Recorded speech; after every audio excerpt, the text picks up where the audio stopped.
eu sou a Nássara e hoje estamos aqui para mais um episódio do IPOGcast Rondônia, para falar sobre o que o mercado realmente valoriza e o que ninguém te conta sobre carreira. A gente tem visto cada vez mais a neuropsicologia ganhar espaço, seja nas clínicas, nas escolas, nos atendimentos. E com isso, cresce também o interesse dos profissionais em atuar nessa área. Mas será que esse conhecimento vem acompanhado de preparo? Ou estamos diante de um cenário onde nem todo mundo está pronto para essa atuação? Para falar sobre isso, estamos hoje aqui com duas convidadas que são referência na área de psicologia aqui no estado. A Mercedes, nossa parceira de longa data com a livraria Nova Letra, hoje vice-presidente do CRP e com uma trajetória muito relevante na psicologia. E a Ivanildes, especialista IPOG e em breve também professora com a gente, com uma atuação muito reconhecida na área. Então fica com a gente, porque mais do que olhar para a oportunidade que a área oferece hoje, a gente precisa falar sobre a responsabilidade que existe por trás dessa atuação. E conta um pouquinho da sua trajetória profissional para a gente conhecer melhor. Eu sou formada pela Federal de Rondônia em 97, quase 3 décadas. Alguns aninhos aí, né? Profissional, E no consultório trabalho com uma corrente moderna, humanista, atual, não é? Fora isso, abri a livraria, já tem algumas 2 décadas também, para disponibilizar para os colegas o material necessário para a nossa prática. Não só o livro, não só o jogo, mas principalmente o material da avaliação. Sim, os testes psicológicos. Exatamente. Isso, e é uma referência na área aqui também, né? Sim. Então pensou em teste, em livro de psicologia, lá na Nova Letra, exatamente. Perfeito. E também estamos com Ivanildes. Seja muito bem-vindo. Muito obrigada pela disponibilidade de ajustar a agenda, né? Para conseguir estar aqui com a gente. Ivanildes, que é especialista em IPOG, né? Sim, eu sou especialista em IPOG. E quem sabe, eu estou ouvindo falar aí nos bastidores, quem sabe professora IPOG também, né? Vamos aguardar aí cenas dos próximos capítulos, né? Conta pra gente, Ivanildes, também um pouco da sua trajetória. Então, eu tenho a honra também de ser formada pela Universidade Federal de Rondônia, na mesma turma que a Mercedes, então nós somos colegas de turma, né, com muito orgulho. E a minha carreira ela foi pautada na clínica, né, muito exclusivamente na clínica. E depois, por conta da necessidade do Estado e da demanda que existia na época, eu fui fazer neuropsicologia lá no HC, no Hospital das Clínicas, né, da Universidade de São Paulo, em 2007. Eu já vou fazer 20 anos de neuropsicologia, acho. Já não sei mais contar. Mas assim, na época tinha uma demanda muito grande, né? E eu tive uma orientação de uma grande professora nossa, a professora Valéria, que está em algum lugar do mundo, aposentada. Mas ela me deu muito essa orientação de que era uma demanda aberta aqui no estado, que assim que eu tivesse oportunidade, que fosse atrás, porque o mercado estava ávido por essa área do conhecimento, que além de trabalhar com diagnóstico, também trabalhava na intervenção, na reabilitação de transtornos do neurodesenvolvimento, principalmente. Então fui me aventurar para São Paulo, né, e trouxe a neuropsicologia para cá. Então eu sou, né, tenho um orgulho de ter trazido a neuropsicologia para cá. Fui a primeira neuropsicóloga do estado. E fui implantando a área, né, através da clínica. Então trabalhei em escolas, na época eu trabalhei por 4 anos numa escola. Depois eu já tinha a clínica na época, então foi um trabalho que só foi crescendo. Então eu sempre atendi uma demanda do estado inteiro, né, por conta da área. Então com isso houve o quê? Uma expansão da psicologia, porque era uma área que não tinha. Eu lembro que teve 2 empresas que trouxeram especializações para cá na época, formaram algumas turmas, que são colegas hoje que estão no mercado. Né? Fora disso, eu também fui professora, né? Estive professora por uns 8 anos, ininterruptos, durante a pandemia principalmente, e depois eu optei por ter a Casinha da Iva como, né, uma exclusividade. Então hoje eu me dedico quase que 100% à Casinha da Iva, que é uma clínica multiprofissional que atende, né, pessoas com transtornos do neurodesenvolvimento, psicoterapia convencional, áreas afins como terapia ocupacional, fonoaudiologia, psicomotricidade e outras que as crianças que têm alterações do neurodesenvolvimento, né, precisam. Então hoje eu me sinto muito realizada e é uma satisfação estar aqui, porque eu sou cria do IPOG, né? Então eu fiz análise do comportamento na primeira turma online do IPOG. E foi um parto, porque foi bem na pandemia. Aham. E aprender a estudar online, então foi um Isso. desafio grande. Para os dois lados, Pros inclusive, dois lados, né? isso, porque eu vivi esse lado como professora de ensinar na faculdade que eu dava aula na época, e como aprendiz do outro lado de, né, estudar online, Sim. que era algo muito novo. Então nessa parceria, né, de faculdade, clínica, houve um crescimento muito bom para mim, em termos pessoais e de experiência. E fora que poder contar com a rede de apoio, como colegas como a Mercedes e com outros que atuam na área, sempre foi muito rico. Uhum. Então, você tem razão quando você traz esse questionamento que, quando a área expande, não quer dizer que os profissionais que estão nela estão capacitados. Então, é algo que a gente precisa cuidar muito, né? Acho que é um compromisso da sociedade de cuidar por conta da qualidade de serviço. Então, Sim. vamos falar sobre isso hoje. Vamos sim. Então, vocês viram já, né? Que a gente tá com convidadas de peso aqui mesmo. E devidamente apresentadas, vamos agora falar sobre o que a gente veio aqui, né?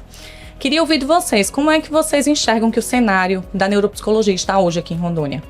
Como é que a demanda está crescendo, não está? O que vocês enxergam?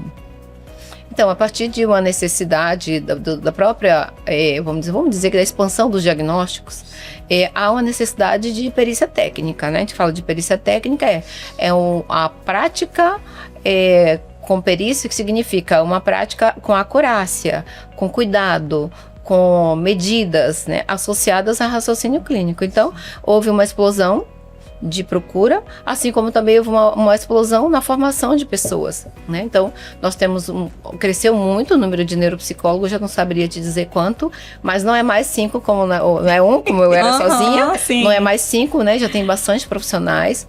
Contudo, em função, eu diria assim, a formação, às vezes, ela é desafiadora, porque nós estamos num lugar distante.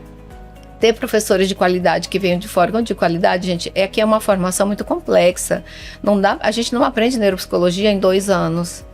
Mesmo com a dedicação, com o curso de qualidade, que é o IPOG, de outras instituições que eu conheço, não é em 2 anos que a gente se torna neuropsicólogo, tá? Eu mesmo já vou fazer 20 anos só, né, como avaliadora em neuropsicologia, fora os anos como fazendo avaliação psicológica com foco na psicologia propriamente dita, porque a avaliação neuropsicológica ela é uma forma de avaliação psicológica com enfoque neuropsicológico, né?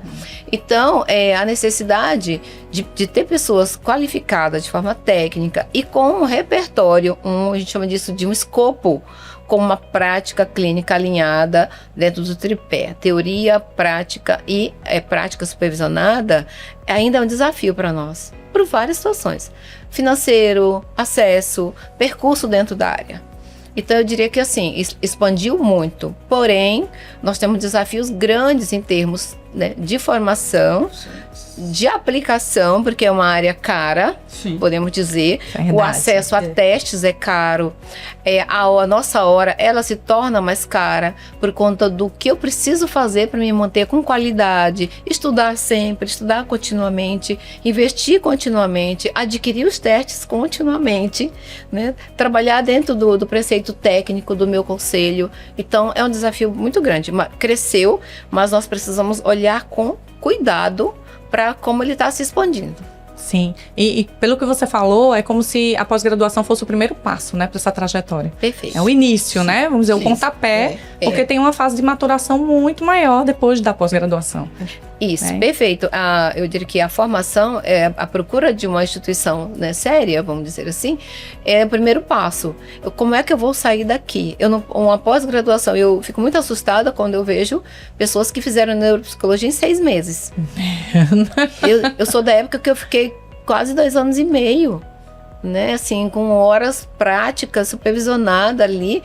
E hoje, quando tudo é muito rápido, não é que está errado a tecnologia, mas como é que eu me aproprio disso e eu utilizo isso na prática, tá? Então, não é possível ainda, dentro da clínica, fazer uma avaliação neuropsicológica em 3 sessões, usar somente um protocolo, se basear somente nesse resultado. Então, são coisas que assustam quem está um pouco mais tempo, né? E eu diria assim, não é um fazer que está dentro do preceito técnico e ético. tá? Porque também não é 10 sessões que garante a qualidade, mas essas sessões elas têm que estar amparadas por mesmo, né? qualidade, questão técnica, a perícia, a análise clínica dos resultados, o raciocínio clínico diante de tudo isso, porque o paciente está ali diante de você, mas além disso ele tem uma família, ele tem um contexto social ao qual ele está inserido, então muitas vezes ele apresenta aqueles sintomas como resposta a um ambiente adoecido, e não porque ele tenha um transtorno do neurodesenvolvimento. Então é preciso ter muito cuidado para saber diferenciar disso. Perfeito. E talvez assim a discussão maior ela não seja nem sobre não só sobre a oportunidade desse nicho de mercado, mas eu penso muito assim, eu não sou psicóloga, né? Mas com a responsabilidade do profissional, né? E o impacto direto que esse profissional vai ter na vida daquelas pessoas que atendem, né? Com certeza. Com certeza. E de você fazer, né, uma avaliação, um diagnóstico de que ele não deveria ter sido feito daquela forma. Então, né, eu acho que o preparo ele está muito relacionado com isso. Quando a gente saiu da faculdade, nossa turma, nós tínhamos no Brasil um único teste que era o embrião do teste neuropsicológico. E se você imaginar que ao longo desse tempo esse universo cresceu, o tanto que cresceu, o tanto que novos testes surgiram no mercado, testes brasileiros e testes traduzidos, pesquisados e autorizados para uso no Brasil, com pesquisas no Brasil. Então, isso traz muita segurança para o diagnóstico. Mas o profissional precisa saber usar o material que ele tem à disposição, que muitas vezes ele nem sabe que tem.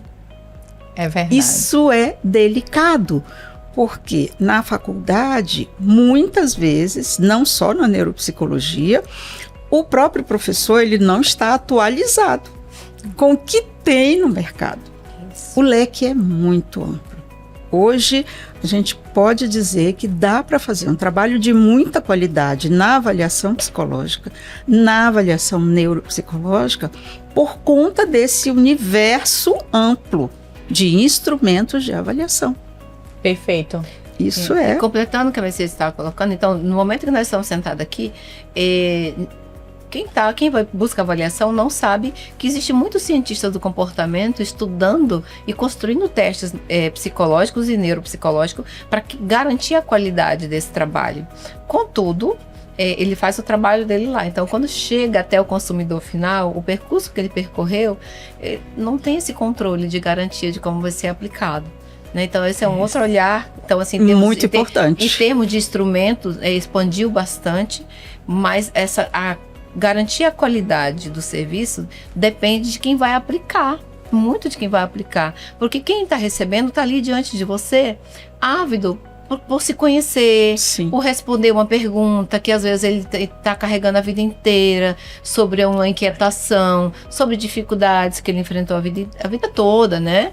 Então é muito importante isso, que essa interface que existe entre o cientista que está lá no laboratório, fazendo pesquisa para garantir a qualidade dos nossos instrumentos brasileiros, com pesquisa com a população brasileira, é importante ser lembrado, porque existe também uma invasão de protocolos estrangeiros que Sim. não foram estudados para a nossa população, que são usados como único numa avaliação que é dita neuropsicológica e fechando diagnósticos. Então, isso me causa um pouco de surpresa, né? E fico impactada quando eu vejo, nossa, assim, foi usada uma entrevista que é padrão ouro lá nos Estados Unidos com uma criança que mora aqui na Amazônia. Então, em que contexto isso, né, acontece? Entendeu? Então, eu preciso ter esse olhar muito cuidadoso, porque os meandros que há entre o meu olhar e que o instrumento está medindo é uma coisa. O que eu vou fazer com essa medida é outra. E aquela pessoa que está diante de mim e que vai receber um diagnóstico que vai impactar pro resto da vida é grande. Exatamente. É verdade. E é nisso que eu defendo que a neuropsicologia ela tem uma responsabilidade social muito grande, porque se eu diagnostiquei, fechei um diagnóstico de que você é autista, você passa a ser uma pessoa deficiente. Você tem direitos, você é um ser único, você tem suas garantias, mas qual é o impacto que isso vai ter na tua vida? Porque isso não é status. É verdade. E assim, eu como leiga, né, falando, eu vejo que a avaliação psicológica, a avaliação neuropsicológica, ela tem esse recurso dos testes, né, que é muito importante, sim. mas que ela é muito além disso, Sim, né? muito Então, mais que um protocolo, responder uma prova é muito mais que isso. Então, o que vocês pensam, assim, como é que vocês avaliam esse preparo dos profissionais, né, de fazer uma avaliação, seja psicológica, neuropsicológica, enfim, não só sendo a utilização dos testes, né? O que mais participa dessa avaliação? Existe toda uma equipe que ela se entrelaça em busca de um resultado. A demanda vem, em geral, ou do pediatra, ou da família, ou da escola. Não é? Tem Sim. uma hipótese e aí vamos procurar quem? Procura um psicólogo. Mas o psicólogo precisa ter a clareza, vamos colocar assim, não é? A humildade de dizer, eu não sou a pessoa indicada para responder essa sua questão, porque eu não sou neuropsicóloga. Então, eu vou te recomendar uma pessoa que eu posso confiar e que vai fazer, com certeza, um bom trabalho. Porque essa resposta, ela não é individual. Até depois que ela sai da mão da neuropsicóloga, ela vai para o neurologista ou para o psiquiatra. Essa pessoa pode ir para uma medicação, para um tratamento de longo prazo. E aí, como você disse, o impacto para a vida da pessoa, a vida da família. Então, não é um rótulo, não é uma brincadeira. Nosso código de ética diz, você assume as tarefas para as quais está habilitada técnica e eticamente. Então, a gente pode ser audacioso, tentar fazer. Mas até que ponto isso é uma atitude valorosa? Para mim, ética e responsável, né? Exatamente. Para mim, enquanto pessoa, enquanto cidadã, enquanto profissional e para a sociedade. Sim. Porque para ganhar dinheiro, todo mundo está pronto ali, feliz da vida, não é? Dá um troco, hein? Mas eu estou pronta para assinar e carimbar? Sim. E tem uma outra questão bem importante, que assim, eu me formei psicólogo. Não é porque eu me formei psicólogo que eu sei fazer uma avaliação psicológica. Exatamente. Se, por exemplo, a ser psicólogo que faz avaliação, é preciso ter uma escolha como área de atuação. Porque isso implica uma visão de mundo, uma escolha teórica, um caminho a ser percorrido que abre espaço para esse olhar. Não é todo psicólogo que sabe fazer avaliação psicológica, embora o código e o seu CRP não vai diferenciar. A nossa era psicóloga, então, ela sabe fazer avaliação. Então, o senso comum tem, né? O cidadão comum, o cidadão comum não sabe exatamente. Que para eu ser avaliadora, eu preciso de um escopo, de uma referência, de uma experiência, de ter acesso a conhecimento, a ter uma bagagem para eu chegar a esse momento. Então, existem profissionais que escolhem linhas teóricas que não abarcam o teste psicológico. Que são contra, inclusive, não acreditam no referencial teórico. Então, a escolha começa aí, gente. Então, quem está agora como estudante precisa saber para onde que eu vou olhar. Se eu vou adotar a linha que critica os testes, que refuta e que não acredita, ou é aqui. Não dá para eu abraçar as duas coisas, né? Então, eu, na minha prática, eu trabalho com a neurociências. Eu trabalho com um repertório dentro da terapia cognitivo-comportamental que está dentro da neurociência. Eu trabalho com a neuropsicologia que está dentro da neurociência. Então, se eu tiver que falar sobre psicologia sócio-histórica, eu não saberei, porque eu não estudei essa área, né? Assim como Se o colega tem uma outra linha teórica, hoje, utilizando como exemplo a histórico-crítica, ou até mesmo a psicanálise, ou uma linha rogeriana, né, fenomenológica, ela vai ter dificuldades... Um viés diferente. Vamos dizer assim, compor aquele olhar que aquele teste foi feito dentro de um escopo teórico. Então, se eu trabalho com a linha do Big Five, que é a linha dos 5 fatores, né, eu preciso deixar de fora muita parte ali que um viés, por exemplo, muito histórico.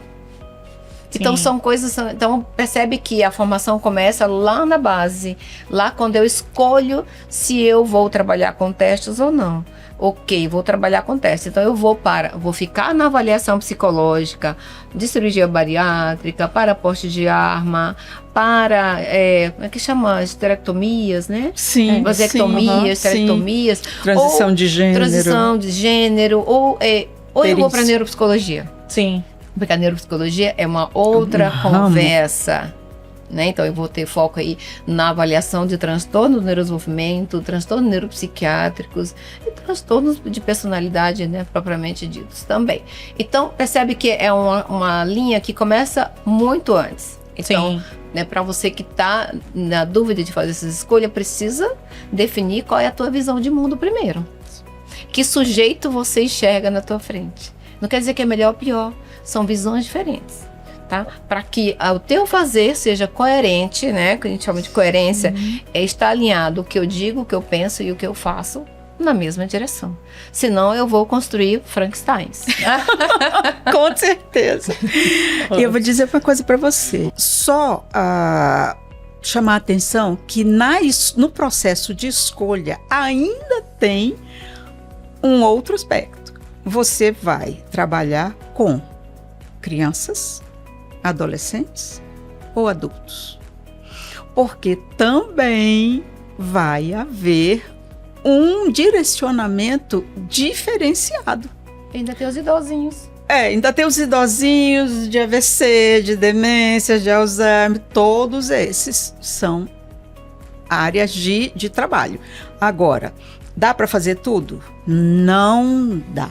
Com responsabilidade, não. Não dá. Por quê? Porque você vai tocar todos os instrumentos da banda, você toca bem um ou outro, mas você vai ser virtuoso em um.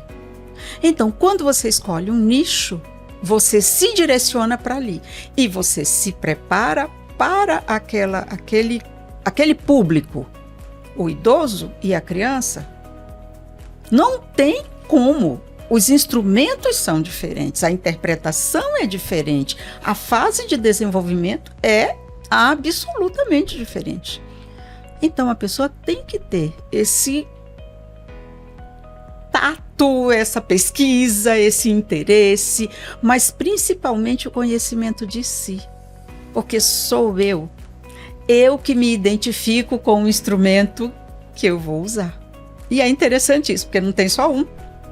Tem também uma variedade. Então, o que você prefere?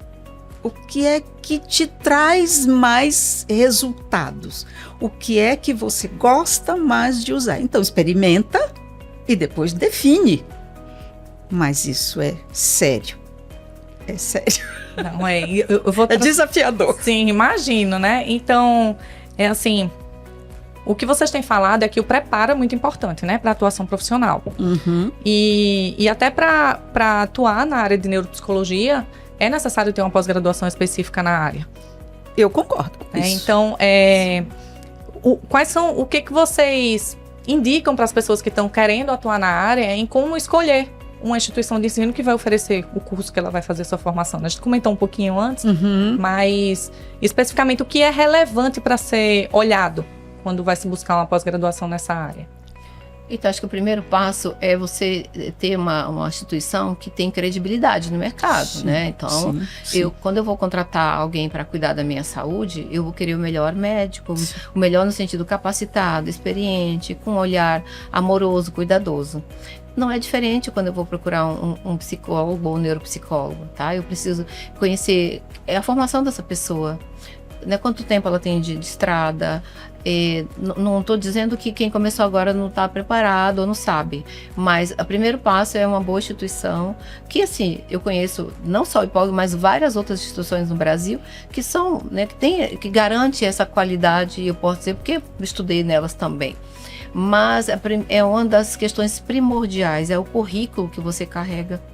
Porque se você vai avaliar a personalidade, você tem que ter estudado a personalidade também na sua especialização.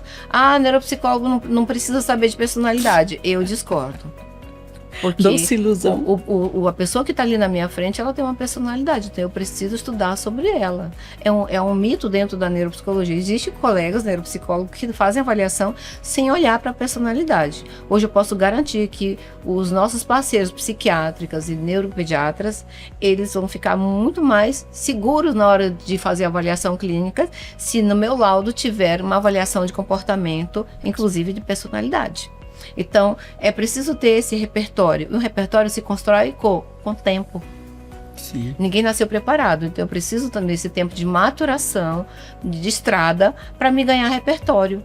Então, quem está começando agora, treine bastante, faça supervisão. A supervisão, ela é primordial nesse primeiro momento, até que você sinta que em alguns momentos você pode caminhar sozinho. Mas até hoje eu participo de grupos que me orientam, que me atualizam, que me colocam a par do que está acontecendo no mundo, porque todo dia eu acordo atrasada para a neuropsicologia. Todo dia tem um instrumento novo, tem um artigo novo, tem um estudo novo e eu preciso estar atenta a isso. E todo dia eu falo, meu Deus, eu estou atrasada, peraí. Vou lá no meu grupo e vejo o que está acontecendo. Gente, preciso me atualizar. Então, isso precisa caminhar conosco como um fazer diário. Então, a escolha da instituição, se dá esse tempo para aprender, fazer a supervisão supervisionada, ter colegas que você se reúne e discuta casos, porque a neuropsicologia, ela é um fazer solitário, para quem não sabe. E ainda existe a parte de que é difícil ter um neuropsicólogo que consegue aplicar, corrigir e fazer um laudo dentro das 8 horas. Não consegue. Eu não conheço nenhum. Não dá. Tá? E olha, eu conheço bastante gente. Então, assim, é um trabalho que vai implicar o que tem um teórico que diz, é o trabalho depois do trabalho. Você está disposta a isso? Tá? Mas você ganha bem. Depende. Se eu contabilizar as horas que eu trabalho à noite, essas horas não vão ficar tão, né, caras assim. Então, entende que é uma escolha? Não é eu trabalhar 4 horas ali, né, e ir embora para casa e acabou. Não, eu vou levar isso, eu vou levar serviço para casa, tá? Então, existe neuropsicólogo no mercado que estão vendendo, sim, cursos de você fazer tudo em 4 horas, em 2 horas, ok. Mas essa prática... Mágica? É mágica? Essa prática eu ainda não consigo defender. Porque eu sei que é um fazer que implica eu dar um diagnóstico para uma pessoa e que vai ter impacto para a vida toda. Vida dela. Então, por isso, eu tenho muito cuidado em relação a isso. Desde a escolha da instituição, a escolha de protocolo, quem vai me supervisionar, quem vai me orientar, como que eu vou redigir meu laudo, né? E não copiar dos colegas, mas criar a sua própria forma de escrever. E forma de escolher, gente, de escrever, leva tempo.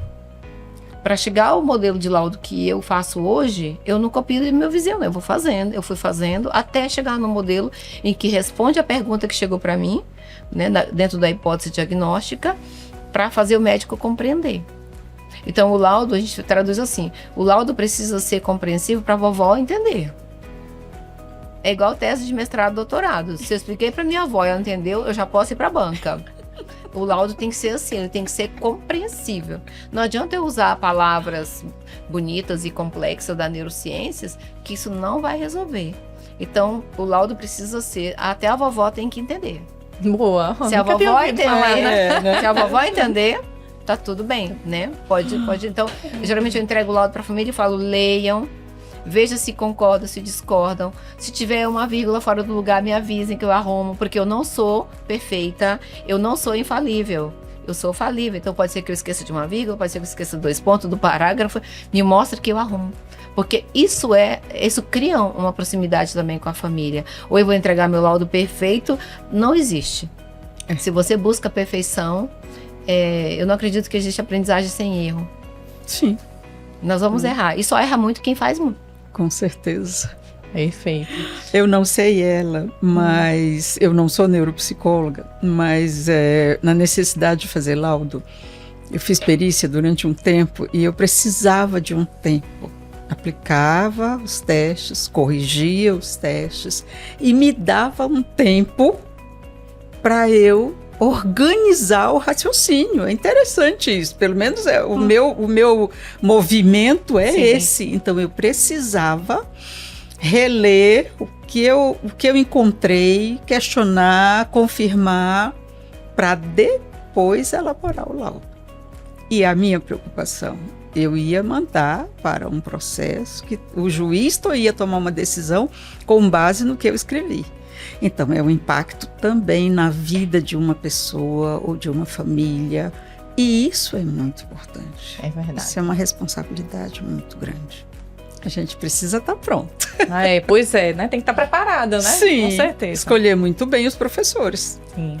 E assim, pra gente finalizar, quais seriam as dicas que vocês dariam para alguém que está pensando em começar a atuar na área, né? Enfim, entrar no mercado da neuropsicologia? O que vocês falariam para eles? Quais são as dicas que vocês dariam? A primeira que eu digo, você não vai ficar rico.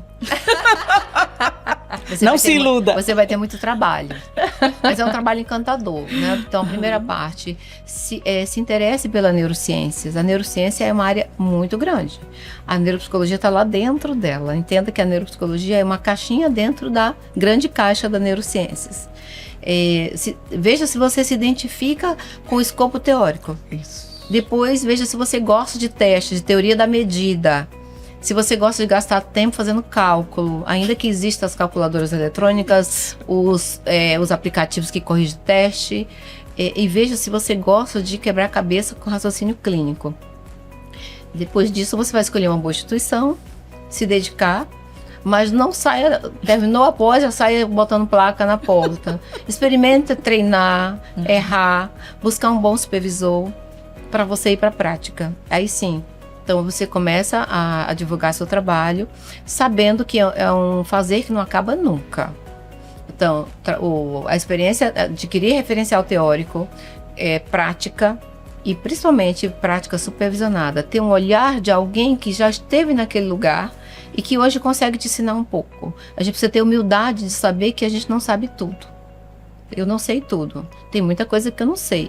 E buscar atualização contínua. Esse é um grande ponto, tá? Agora, de novo, você não vai ficar rico. Ela tá insistente, né, mesmo? Vai ficar rico de conhecimento. Isso, o rico. E é muito experiência, interessante que você se encontre nesse nicho. Aí sim, aí você vai desenvolver o teu trabalho com leveza. Tendo o conhecimento, tendo a capacidade, fazendo a prática, isso se torna mais leve. E com certeza gratificante. Então a riqueza vem pelo conhecimento.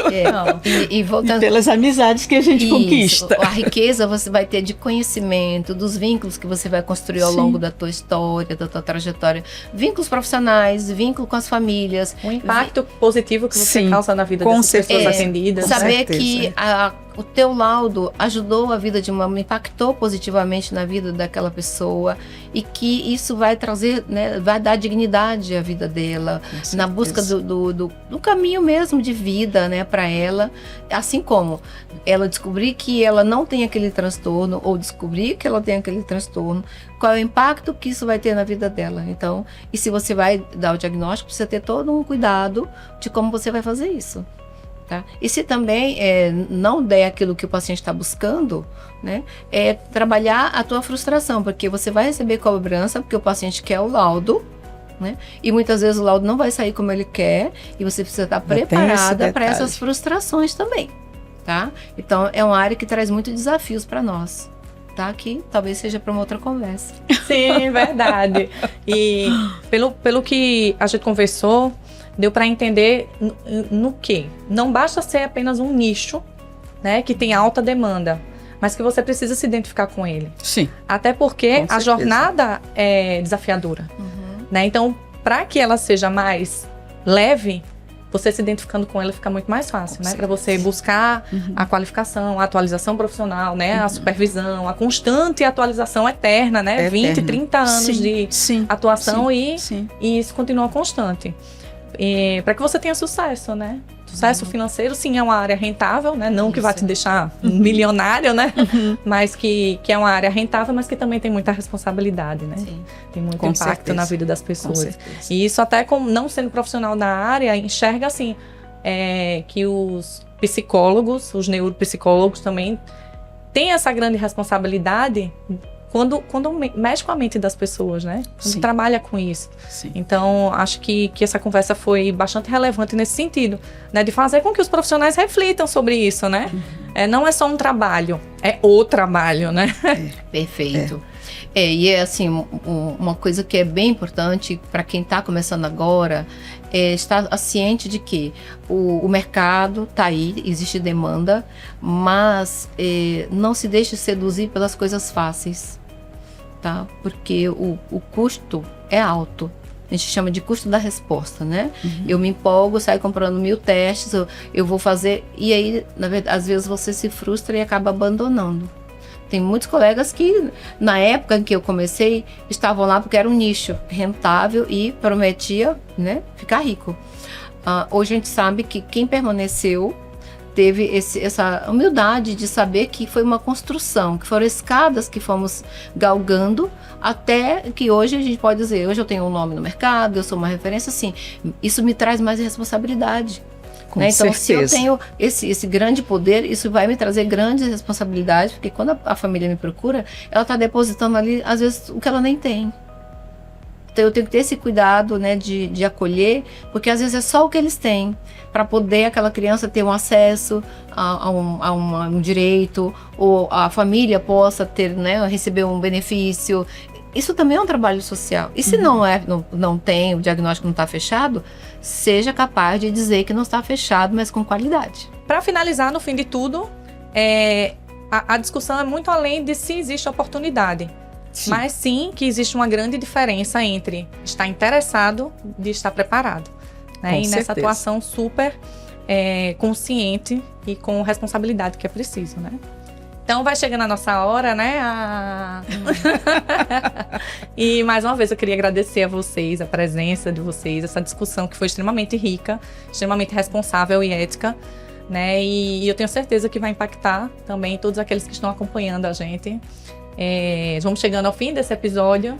Se vocês tiverem dicas, né, de sugestões, de temas, de convidados para estar aqui com a gente, só mandar mensagem pra gente. E até o próximo episódio, tá? Tchau, tchau. Tchau, muito obrigada pelo convite. Obrigada pelo convite.